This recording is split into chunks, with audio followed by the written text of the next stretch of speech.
welcome to another edition of Health Solutions with Shawn and Janet Needham, where Team Needham discusses everything healthcare. I'm your host, Shawn Needham, along with my wonderful wife, Janet, and we are streaming live from the Team Needham podcast studio at Team Needham Abode. And we are super excited to have RJ back on our podcast to discuss the book that he's writing, Productive Harmony, and how that has to do with our health and how we can make decisions based on daily choices that we make to make our health better. So RJ, welcome to our show. Yeah, thanks for having me back. Appreciate it. And it's always fun to talk about a passion project that I've been working on for a while now. Yeah, so tell us a little bit about it. Hopefully you can do a little bit better introduction than I did. I kind of skipped that. I know. And when we had a chance to pre-talk here, you're like, I was looking for it and seeing to be able to link it to the show notes. I'm like, well, it's not written yet, so you're not going to quite find it yet. But I'm about 6 months into this journey where I'm writing my first book, and it is called Productive Harmony. And it's about the idea that time management, as we know and we think about it, is really an artifact of the 21st century. And to be productive today, we need to think about energy management, sleeping better, eating better, moving more. I'm very cautious of saying not necessarily exercise. Moving more is very beneficial. And then how do you make better decisions around things that you're trying to do, activities you're taking on as part of that, and thinking about it from an energy perspective. You know, it's one of those things as I've been realizing this in my life. And, you know, I was on your show a while ago and I do race triathlons. So that takes a lot of energy in and of itself. I run my own software development consulting business. We've been going strong for 20 years now. So I have a lot going on in life. And to make all of that happen, you know, as I reflected on it over the past few years, it's like, how do I do that? You know, how do I and others, because I'm not the only one, how you know, do we accomplish this? And it's about energy management. And what I found fascinating as I dug into this topic, you know, everybody thinks about time management. How do I manage my time more? And, you know, we've been managing time, you know, since, you know, the Stone Age kind of thing, but it was very driven by the clock, or not even the clock, the sun. Yeah. You know, it's like, okay, the sun comes up, you wake up, you work till the end of the day, and that's what you really had to do. But as society has gotten more and more complex, it's, you know, that has changed significantly. And in the early 1900s, there was a guy, Frederick Taylor, who really is like the godfather of time management. And he worked for Bethlehem Steel as a consultant, where his job was to maximize efficiency, productivity. And he kicked off this sort of scientific approach to time management. Like, he would sit there with a stopwatch and be like, okay, what's the most efficient way to pick up this piece of steel and move it over here, or, you know, to really make these processes efficient. And it became, it's called Taylorism, you know, this idea of like the efficient management. It led into, you know, the Model Ford and the, you know, moving assembly line and those types of things. But what nobody talks about is Bethlehem Steel fired him several years into his job because he wasn't improving productivity. People were getting burned out. They couldn't maintain this pace that he was trying to push people on in terms of managing their time, of like, okay, how do I take 5 steps to get across the yard and move this piece of steel? Well, you should be able to move 10 more pieces of steel. And it didn't work, which is fascinating as I got into this research. And then over the 20th century, we've had this shift. You know, there's still definitely an aspect of manufacturing and modern labor and trying to get stuff done that hasn't gone away. But so much of what we do today is about thinking and creativity and getting stuff done from that perspective, where over this 20th century moved to the idea of personal productivity. No longer is it the machine that's managing what I do. It's now, how do I manage myself to get the most stuff done? And if you're tired, you're not going to be your most effective self. And you're not even going to realize it right away. Like, if you don't get those 7 hours of sleep or more that are recommended, that has a direct impact, scientific impact. People study this on your ability to be creative, make effective decisions. As you lose more and more sleep, it's the impact of as if you were drinking alcohol, and it has that much of an impact just by not getting the right amount of sleep, let alone proper nutrition and moving. Well, we say it all the time, RJ, is that we'll die without sleep before we'll die without food. Most of us as Americans have enough stored in our fat that we can live for 30 days without food, but without sleep, we can only live without about 3 days, and we go into psychosis. That's absolutely true. And it's that, like, if I just get 4 hours of sleep, last night, then I'm not going to be as productive as I know I could be today, which is, so it's how do you maximize all of those things? And the other thing, there's this idea of chronotypes. Are you a morning person, an evening person? Where do you fall into that spectrum? And that drives, according to, the scientific research, and when you look at it, it drives when you should do different types of activities during the day. So when we talk about decision making and when you should work on different things, I'm a morning person. I'm up at 4:30, 4:45 every day, usually at the gym. So then I feel productive right away. Like I got something done. And it works with my lifestyle. I should focus as a morning person on productivity of focused activities that need focus, a lot of thinking time in the morning. That's when it's optimal for me. Then through the lunch hours, 12, 1, 2 o'clock, that's my productivity, my mental capacity to get stuff done and make decisions is going to diminish. So that's when I should focus on administrative tasks and look at all the emails and things like that that don't require a lot of attention. And then from a creative perspective, it's late afternoon or early evening.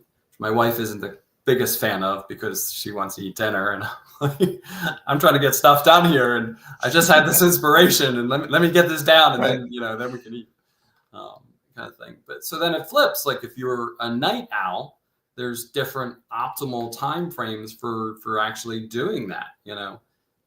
Your analytical focus time is late afternoon, evening. Your creative time is more, in the morning side of things. So as you think about your day and your use of energy, how do you prioritize when you do these different activities throughout the day? It's going to make you more efficient. That's very interesting, and it makes total sense. And who better to talk about energy management than a triathlete, right? I mean, just think about that. I don't know if we're kind of going off topic, but it's interesting to me, and you probably followed this, but did you follow Kona championships in Hawaii, Ironman triathletes in October last year? Nah, unfortunately, I didn't. Okay. I didn't either, except it popped up my social media feed. And it's just, when we talk about energy management, and you can comment on this because you are a triathlete. There was a guy that broke the bike record. He did it under 4 hours. Oh, wow. So he did 112 miles under 4 hours, which is unbelievable. I'm nowhere near that level. No. But as you can imagine, RJ, he fell off on the run. So, he was first by far and away on the bike, but then on the run, I wouldn't say a whole bunch of people passed him, but because he didn't manage his energy well. Now, was that his goal? Who knows what his goal was? Still, he plays top 10 overall, which is incredible. But, we go about that with our days too. There's only so much energy in the day that we have. And you were kind of talking about it. And I don't know if you've heard this term, but it's called decision fatigue. And after we've worked all day long, and then 5 o'clock, 6 o'clock comes around, and we're asked to make a decision. Let's say it's working out. Do I work out now or do I not work out now? Well, it's easier for me to say no because I've been making decisions all day long. I don't want to make the decision to work out right now. That's why it's better to work out in the morning, at least for me and for most people probably, because you've made so many decisions throughout the day that it's going to be easier to say no after work than it is before work. I didn't pay you. I didn't cue you up. I have a whole chapter on the idea of decision fatigue. Because you're right. It is. At the end of the day, you are tired from making decisions. You don't realize how many decisions, there's big decisions, small decisions. What are you wearing today? Steve Jobs and others are very famous for wearing the same outfit every day, so they don't have to think about it. They don't have to make that one more decision. I've gone through cycles in my life where it's just like, okay, I eat the same thing for breakfast. Like even today, I'll eat eggs or a particular brand of cereal. And so I'm not making a lot of decisions. Lunch, like tuna fish or an apple and peanut butter. So it's like, I don't have to think about it. I don't have to do prep. I don't have to prepare. It's like, okay, here's what I'm going to do. Move on and let me focus on other things. But even to the idea of going to the gym and working out, how do you set up and get prepared to make that decision easier? So if you do go to the gym in the morning, lay out your clothes the night before, put the shoes by the back door.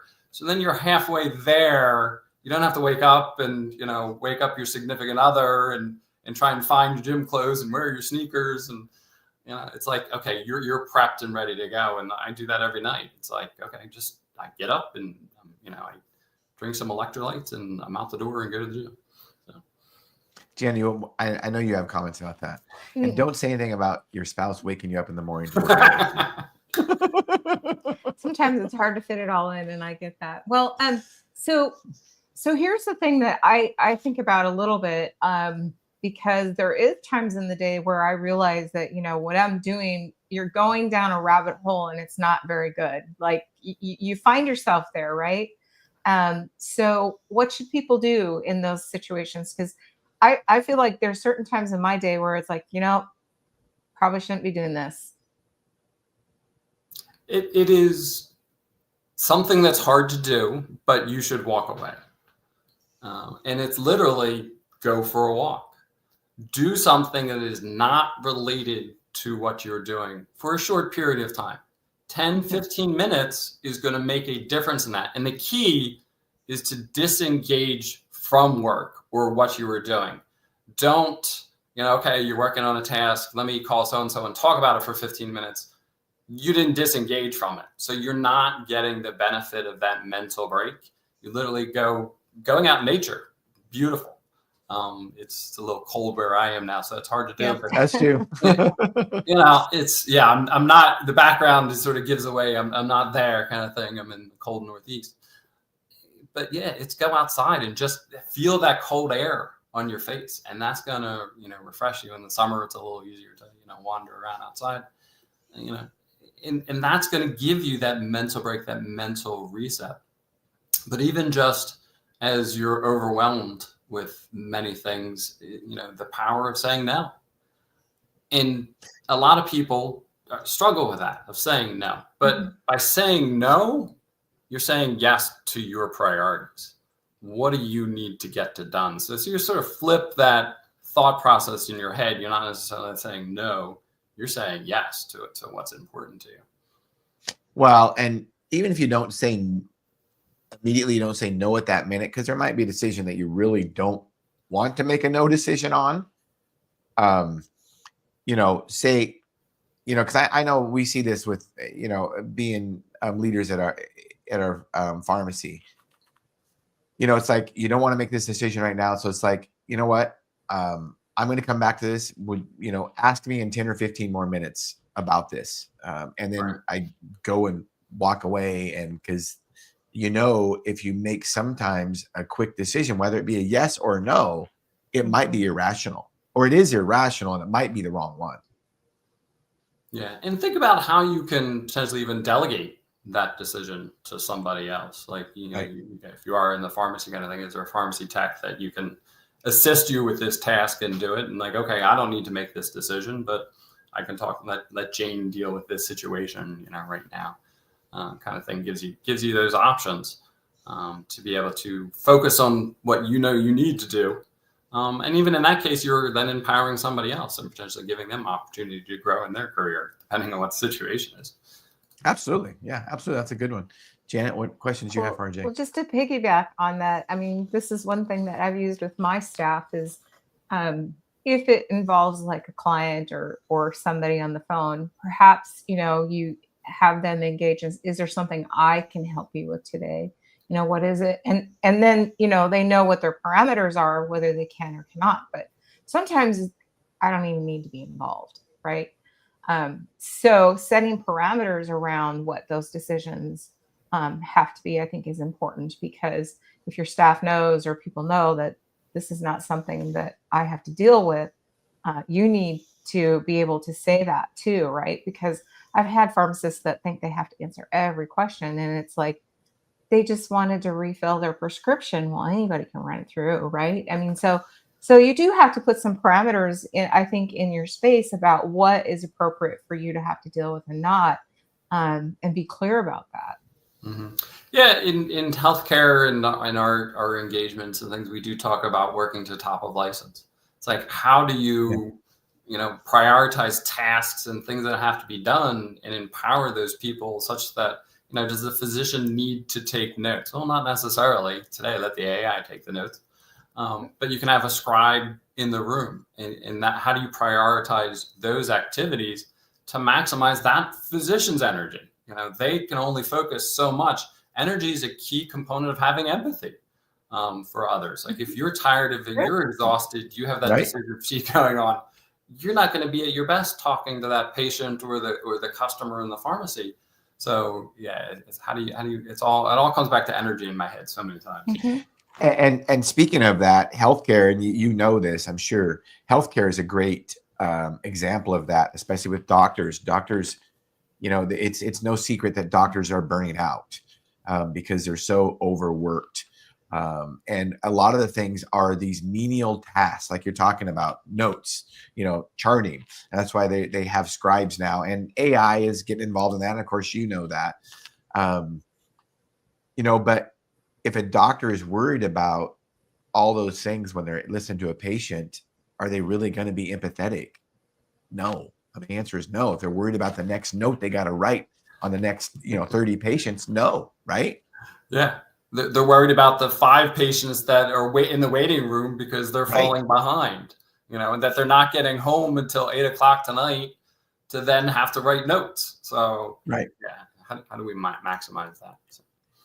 So when we talk about this energy model instead of time management model, energy management model, I think back to I wasn't even prepared for this, but I think back to a video we saw that they showed us in elementary school about how basically, we were made as humans, I remember they used the shark analogy to compare it to humans. And in general, in the wild, animals, and I'm using this to compare to humans, but years and years and years ago, generations ago, this is what humans did. They only did what they had to survive. So get up in the morning when the sun came up to, maybe pick some berries if it's in season, maybe pick some plants if they're in season, and possibly hunt for food, because it's just not like they had a lot stored up because you couldn't store food. So your daily activities were just to sustain yourself. And at the other times when you weren't doing those things, you literally rested. And that's one of the reasons why we didn't have an obesity problem, because you had to literally manage your energy based on what you had, and you didn't have much. You didn't have an excess of calories. Do you have any comments? It's absolutely true. There is that component of energy management and this idea of set point theory with, obesity. If I eat less, my body is going to burn less energy because there's less food. So dieting gets really hard. And I've seen this in my training. So, you think, how much I can eat so much food because I'm out training. I did an Ironman years ago, and, I would consume thousands of calories on the bike. And I actually set a timer to remind myself to eat every so often and drink every so often. So, I wouldn't fall behind. And yeah, that was well and great. And I was burning lots of calories. But then what happened later that day, I just sat on the couch and did nothing. So my, energy levels spiked really high during exercise, and then they plummeted. Versus if I didn't do that level of exercise, it's more continual kind of thing. So my body is adjusting to that activity. And because I had such a high level of activity early on, later on, it dropped below my baseline. And it's that, okay, well, how does rest factor into this? How do what I eat and factor into this? It's a complex topic, obviously, of nutrition and weight loss and obesity, But while we're on that subject, it's one of the reasons why you can't exercise. You can't exercise your way out of a poor diet. And also you can't look at the scale every day and get too frustrated with it. It's long-term. Like you say, I think when they say an average Ironman, you burn 15,000 calories. So you burn 15,000 calories that day. And I'm assuming if you ate right and hydrated right, you probably didn't lose that much weight actually that day. And you might even have gained weight the next day. I don't know. On Ironman, I know on my hard, longer races and rides, I might actually gain weight the next day because I've hydrated so well. And, after I post ride and all that kind of stuff. But later on, days later, it starts showing up, all those longer, more intense exercise sessions. They start showing up in your metabolism later on when your body is recovering from all that. Yeah, there's definitely that idea of the cumulative effect. Even if you're weightlifting in the gym and compare yourself today versus tomorrow or the next, you're not going to see any significant difference if you see anything day to day. No. But over a course of a month of Right. consistently working out and comparing those pictures, you're going to see that difference kind of thing. And that's where you have to keep at it. So what about the person that can't decide what to focus on? Because I see this, like I see maybe coworkers or family friends or, a staff member, and, they know they have to accomplish things, but I feel like their list is way too long or their goals are right. You've heard about the person that's running all these goals, but they can't get those things accomplished, Focused in. And it's hard to see all the papers, but there's all my goals. As my wife says sometimes, like, you got to take your own advice. And like, okay, there's just too many things going on. So yes, it's taken back. But I think that's a challenge from a lot of people, like just too much going on. And that's where that power of no comes in. So first I would say, sit down and understand and contemplate, reflect on what your priorities are. For you as an individual, for if you do have a significant other or a family, with your friends, with work, that, what are those priorities? How do you get to where you want to be? What are those goals? And then prioritize those. But it's a few, too many is overwhelming. And you also have to recognize that to-do list is never going away. No. So embrace the idea that you're never getting to a zero to-do list, because then life's not interesting. You don't have anything to do. So embrace the idea that this is a continual thing, that there is always going to be to-do items, but align them with what you are interested in doing, what motivates you. Because if you are motivated and more interested in it, then that's going to drive more success and more opportunities to do those things that you want to do. Is a first step. And then as you get into those individual tasks, and it ties back to that decision making, how do you make it easier to make those decisions or take action?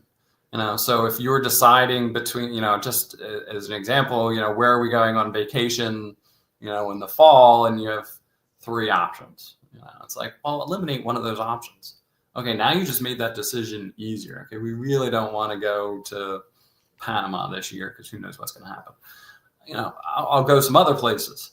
And so that you've just made that decision easier. We use the idea of just putting your shoes by the back door. So, it's easier to go to the gym, as it was someone even said, put on your workout clothes and then sit on the couch. It's like, okay, now you're a little closer to actually going to the gym, but when you're, because you're ready. So yeah, how do you make those types of decisions? Yeah, you want to, take down all barriers possible. So putting your clothes out the night before, or your shoes by the front door, it does make a big difference. And especially, I should say, especially once those clothes are laid out and then you decided that you're going to put them on. How many times have you put gym clothes on and you actually didn't go to the gym?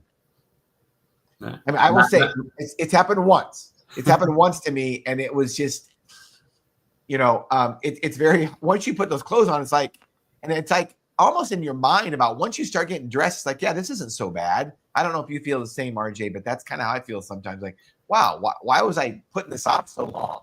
Yeah. And it ties into, a lot of people then procrastinate too, which is something natural to do. And I saw two sort of tips, that come to mind. One that I started doing when I needed to really focus on a task. This was fascinating. I saw some research. I took my cell phone, smartphone, and just put it in another room. And just the fact that I put it in another room, put it out of sight, out of mind, and I was really able to focus more. Because even if it's sitting next to me and I turn off all notifications and the sound's always turned off, it's really hard to actually call me because I'll never see it. I get it. But because it's sitting there, there's that what am I missing? That's the fear of missing out, the FOMO kind of thing.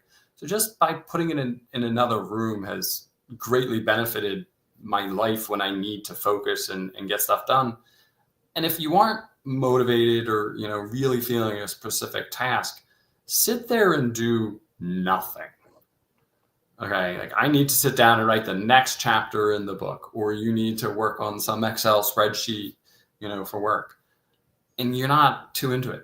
Don't do anything else for 5 minutes. And that can help you then, okay, let me start doing this little task. And just, tell yourself, okay, I'm going to do it for 5 minutes. And those two things get you into the activity and start building that focus and the momentum to then just continue. But if you're like, oh yeah, I need to, do this next thing, and then let me check my Instagram, let me check Facebook, I get it. Don't do that. Yeah. Because then you get sucked down in the rabbit hole, and I'm not perfect. I get trapped into that, but that's why I was like, okay, just take the phone and put it in another room. Yeah. Because something simple and made a big difference. Yeah, those are simple ideas, and it's a reminder. Let me tell you, you're helping me remind myself about how to stop some of these procrastinations and distractions, and I mean, cell phones are a big distraction. I don't think people sometimes realize it, how much of a distraction they are, whether we're at work or trying to engage with our spouse or whatever. They're a big distraction. So put them in another room is a big thing. Or you can lose them on the bike trail for 3 days and not have a phone, and it's actually kind of nice. She was upset at first, but it was kind of nice. It was a little bit of freedom. Yeah, I'm just telling it is. Yeah, when you go away, no notifications, nothing on my Garmin. It was just like I'm on my own. Yeah. I think there is something about, though, we do put emotions into whether we accomplish something or not. And so sometimes I think we do need to have a little bit of freedom in our brain that, this is important, but this isn't. And then when we do accomplish that, we feel really good about it. But what if we can't? Then, there's energy that goes into that too. Like if I wasn't able to do this, you got to pick up the pieces and get back to it and do it again. Right. So I think sometimes really people shoot themselves a little bit because, or self-defeat themselves slightly, because sometimes we do have to step back and come back to something. It is absolutely true. And when you think about your goals and things you want to accomplish, your to-do list, how do you make and break that down into manageable pieces to build that momentum in getting stuff done? It's like, okay, building a new house, not literally, but building a new house, and that's a huge task. Okay, what are the different steps? You need to get permits, you need to lay a foundation, start building the walls, and find those individual smaller victories as you're going on. We are actually physically moving for the first time in 22 years. So our house is sort of like in shambles, and we're trying to figure that out. But it's like, we're just going to do a closet tonight. That's it. That's our goal. A closet. We do have some hard deadlines coming up when we have to move, but it's that. And then you feel like you've accomplished something. It's like, okay, we got the closet done. And then the next night, the next guy, and that builds that momentum. Exactly. So RJ, as we wrap this podcast up, tell us when we can expect your book to be out. Yeah, it is this fall, late October. I'm part of a program that helps me. I have editors and everything, which is fascinating. I examine the idea of self-publishing, which you can actually do today, but having the drive of a program behind me and editors and things like that to really drive this and make it the best that it can be has been a great experience. So the book is expected this fall. I did start, if you go to productiveharmony.life, starting up essentially a newsletter, where I can keep everybody up to date on what's going with it and making you part of that journey. Love to hear people's feedback. And of course, I just posted this morning, Productive Harmony on Instagram is the handle. So share these thoughts and ideas as I go through the process. And I just love the idea of oceans in the background. So you can see lots of pictures of it. Yeah, absolutely. Very calming. Yeah. Well, we're excited. We're excited for you. We're excited for the book. It's going to help us. Well, today you've helped us realize our goal, which is to educate and empower individuals to take charge of their own health. And your book will have details about how to do that, just like we talked about today. So thank you for your knowledge today, RJ. Absolutely. Thanks for having me on. Appreciate it. You're welcome. And listeners and viewers, thank you for tuning in to Health Solutions with Shawn and Janet Needham. Tune in Sunday, which is not our regularly scheduled Monday podcast. We are moving it to Sunday because we have a special edition for you. We will be streaming from Washington, D.C. So you don't want to miss out. We're going to be talking about the Make America Healthy Great Again. And it's not a political thing. Don't make it political. Janet and I have been discussing health for 20 plus years now. It is not political. Why should it be political that we want Americans to be healthy? So tune in Sunday. We'll be streaming from Washington, D.C. Health Solutions with Shawn and Janet Needham. Thank you.